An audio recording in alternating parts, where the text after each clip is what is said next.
And please subscribe if you haven't already. And also on the community tab, you'll find a playlist of Queen Elizabeth II's life history in case you missed out. You can catch up there.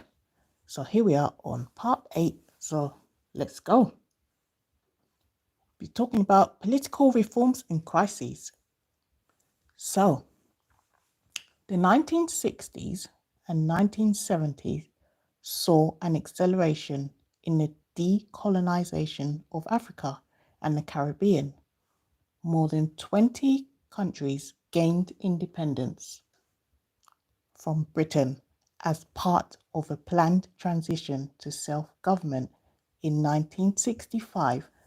However, the Rhodesian Prime Minister, Ian Smith, in opposition to moves towards majority rule, unilaterally declared independence while expressing loyalty and devotion to Elizabeth, declaring her Queen of Rhodesia. Although Elizabeth formally dismissed him and the international community applied sanctions against Rhodesia, his regime survived for over a decade. As Britain's ties to its former empire weakened, the British government sought entry to the European community, a goal it achieved in 1973.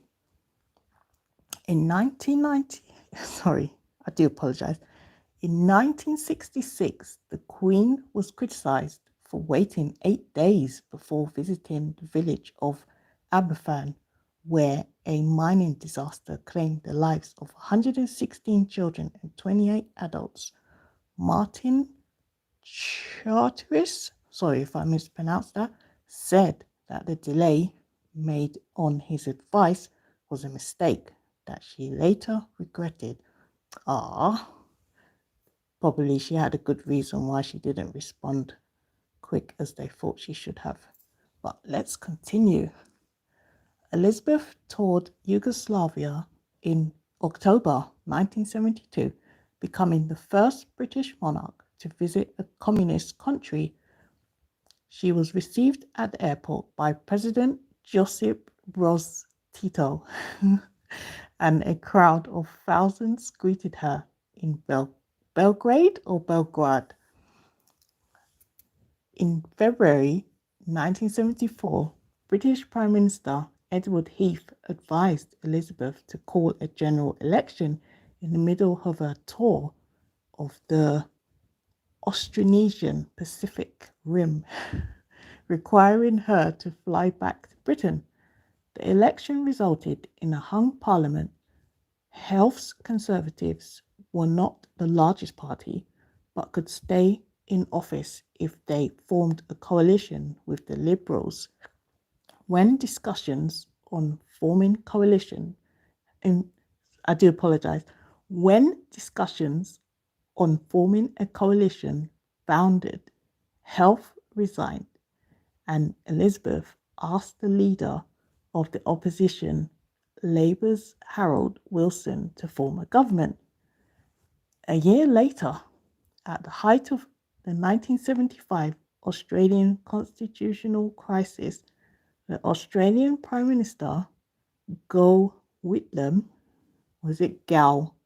sorry if I mispronounced their names, Gough Whitlam was dismissed from his post by Governor General Sir John Kerr after the opposition-controlled Senate rejected Whitlam's budget proposals. As Whitlam had a majority in the House of Representatives, Speaker Gordon Scholes appealed to Elizabeth to reverse Kerr's decision. She declined, saying she would not interfere in decisions reserved by the Constitution of Australia for the Governor-General. The crisis fueled Australian republicanism. I can't pronounce that. Republicanism? Do apologise. In 1977, Elizabeth marked the Silver Jubilee as her accession. Let me read that again. In 1977, Elizabeth marked the Silver Jubilee of her accession. Parties and events took place throughout the Commonwealth, many coinciding with her associated national and Commonwealth tours. The celebrations reaffirmed Elizabeth's popularity despite virtually coincident negative press coverage of Princess Margaret's separation from her husband, Lord Snowdon. In 1978, Elizabeth endured a state visit to the United Kingdom by Romania's communist leader, Nicolae, wow, I'm not even going to attempt to pronounce that surname, Nicolae C. and his wife, Eleanor, though privately she thought they had blood on their hands. Oh my gosh, wow. Let's continue. Let's see if it will explain that part to us further. The following year brought two blows: the unmasking of Anthony Blunt, former surveyor of the Queen's pictures, as a communist spy, and the assassination of Lord Mountbatten by the Provisional Irish Republican Army. According to Paul Martin Sir, by the end of the 1970s, Elizabeth was worried the crown had little meaning for Pierre Trudeau. Sorry if I mispronounced that. The Canadian Prime Minister at the time, Tony Benn, said Elizabeth found Pierre rather disappointing. Oh wow. Imagine that. Let's continue. Pierre's supposed republicanism seemed to be confirmed by his antics, such as sliding down banisters at Buckingham Palace. Wow, really? And all these words I can't pronounce. Pirouetting.